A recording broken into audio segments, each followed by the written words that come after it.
This is Hostinger's one-click template for MindsDB. And this description right here says it's for building machine learning models, predictions, classifications, forecasts. There's just one problem with that. That is not what MindsDB is anymore, not even close. So let me show you what you actually get when you click deploy.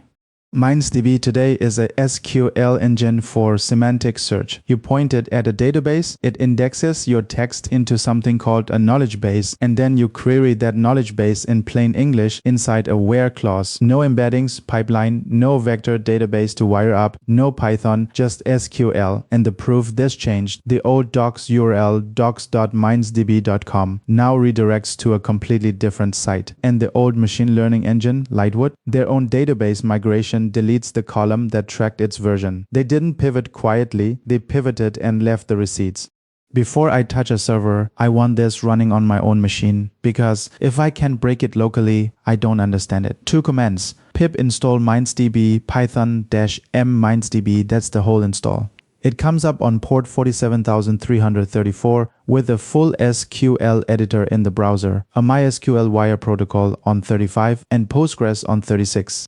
Now it needs data, and this is the part I like. MindsDB doesn't want your data. It connects to where your data already lives. One create daily pagey, and my Postgres is now a schema inside MindsDB. I'm pointing it at 550 videos. Every video I have ever published on this channel, titles, descriptions, tags, view counts, 3 years of my own back catalog.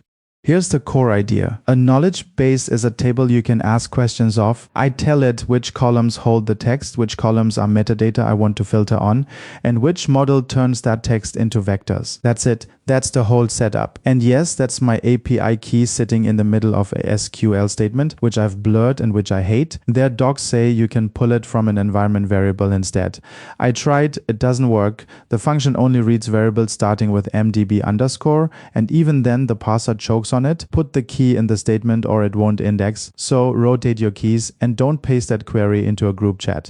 Because here's the bit that genuinely surprised me. You don't have to pay for this at all. Change one word, provider, Ollama, point it at a model running on your own machine, and the embeddings never leave your laptop. I ran my whole channel through it that way. 550 videos, 4 minutes and 2 seconds on a CPU for $0. But I want to be straight with you about the trade, because it is not the one you would guess. Local took 4 minutes to index where OpenRouter took 20 seconds. 12 times slower, fine, it's free, but then the queries got faster. A quarter of a second local versus about a second through OpenRouter, because every hosted query has to fly your question off to an API and back just to turn it into numbers. So local is slow to build, fast to ask, and free. Hosted is instant to build, slower to ask, and costs almost nothing. Pick your poison.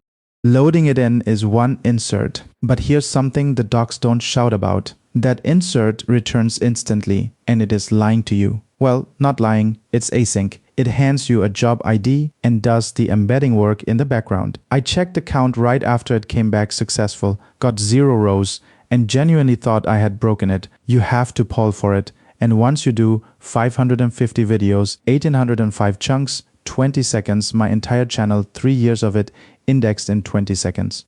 And now the thing that made me actually sit up, watch the where clause, where content equals, quote, fine-tuning a model on my own data without a huge GPU. That is not SQL matching a string. Nothing in my database contains that sentence. That is a semantic search in a where clause against 550 videos. And look what comes back. Fine-tuned Gemma 4 in minutes, no code. Unsloth Studio just changed LLM fine-tuning forever. Fine-tuning for MemGPT, dynamic quantization, shrinking a 20 gig model, every single one of them about fine-tuning on hardware you actually own. And I never wrote the words without a huge GPU in any of those titles. It didn't match my words, it matched what I meant. And because the metadata columns are still just columns, I can mix the two. Semantic search on the meaning, plus a hard filter on the facts. Find me videos about running models locally, but only ones I tagged local LLM, and only ones that actually did over 30,000 views. And there they are. Cloud Code plus Ollama, 41,000. Private chat with your documents using private GPT, 113,000. My biggest video. Fuzzy and exact in the same query. That's a trick that makes this useful instead of a demo. Last piece. My channel gets a new video every few days. I'm not going to re-index by hand, create job every hour, insert anything newer than the last run. And that last keyword is doing real work. MindsDB remembers the high watermark for each job, so it only embeds what's actually new. No cron, no airflow, no separate scheduler to babysit. Set it once, and the knowledge base keeps itself current. And that right there is the problem with everything I've just shown you. Because every single bit of that is running on this laptop. And a job that fires every hour is a beautiful idea right up until you close the lid. Then it fires never. Your knowledge base is only as available as the machine it's sitting on, and mine goes to sleep on a train. Which brings me to who is paying for this one. Hostinger, their Docker manager, has MindsDB sitting right there as a one-click template. I went with the KVM2, 2 cores, 8 gigs of RAM, 100 gig NVMe, $879 a month, and with the code prompt it came to $791, 24 months, $224, all in free domain for the first year. And 8 gigs of RAM is honestly more free memory than the laptop I just built this on. Docker Manager, Catalog, search for Mind. There it is, and notice the OpenAI key field. I'm leaving it empty on purpose because we are not using OpenAI.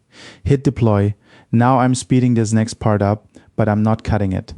Start to finish, this took about a minute and a half of real time. And what it's building isn't just MindsDB, it's MindsDB and a PostgreSQL container for its metadata, which, if you were paying attention earlier, is the same database engine I was running locally. That is not a coincidence.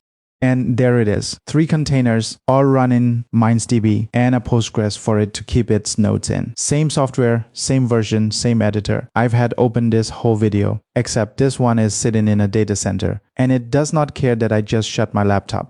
And that's the actual pitch here. So let me be plain about it. Everything I showed you today, the create data pathway, the knowledge base, the plain English search, the job that refreshes every hour. That is the same MindsDB running in that container. Same version, same SQL. The only line that changes is the connection string. But the difference is that a server doesn't sleep. That hourly job actually fires at 3 in the morning. The knowledge base is still there when you wake up. And if you've got a team, they hit the same editor without borrowing your laptop. That is the entire reason. You put a thing like this on a VPS, not because it's faster, because it's awake. Right? Numbers from my run, not from a marketing page. 550 videos, 1805 chunks, 20 seconds to index my entire channel. A semantic query across all of it comes back in about a second, and a quarter of a second if you run the embeddings locally. And the total I spent on OpenRouter for everything you just watched, including indexing my channel twice and a lot of things that didn't work, 1.5 cents. So what I genuinely like, one, it's SQL. Your whole team already knows it and there is no new query language to learn. 2, it doesn't move your data, it connects to it. 3, the Ollama support means you can run the embeddings free and offline, which almost no hosted tool lets you do. 4, the same code runs on your laptop and your server. And 5, jobs are built in, no cron, no airflow, no separate scheduler. And the honest problems, because there are a few. 1, the description on the template you deployed it from is years out of date. And if you go in expecting AutoML, you will be confused. Not MindsDB's fault, but you should know. 2, the provider list is a walled garden. The interface literally offers you custom OpenAI as an option, and then the server rejects it. Here's the actual error. 7 providers, take it or leave it. 3, that insert is async and doesn't tell you. So your first query against a fresh knowledge base returns nothing, and you'll swear it's broken. 4, and this is the one that actually matters. The relevant scores are mush. Everything lands between 0.65 and 0.8, hits and misses alike. I asked it for videos about cheap hardware, and the top result, scoring 0.77, was a video about a model that speaks 22 Indian languages. It's not wrong exactly, it's just not what I asked for. Don't trust the top result out of the box. 5, there's an agent feature that's supposed to answer in sentences instead of rows, and I could not make it work. Every query took 10 minutes and came back empty. I'm not going to tell you it's broken for everyone, because I only tested it on Windows, but I couldn't get it to do anything useful. And the plain search was instant and correct, so just use the search. And 6, MindsDB ships with authentication switched off. Ask the server and it tells you on your laptop that's fine. It only listens to itself. But if you put this on a public server, put a firewall in front of that port, or you have published your database to the internet. So who is this actually for? If you have text sitting in a database, support tickets, docs, products, transcripts, and you want to search it by meaning instead of keywords, this is the shortest path I have seen. You'll have it working in an afternoon. If you wanted AutoML, wrong tool, wrong year, links to everything below, including the Hostinger deal with the code prompt. And every query in this video is in a repo, link in the description. Go break it yourself. See you in the next one.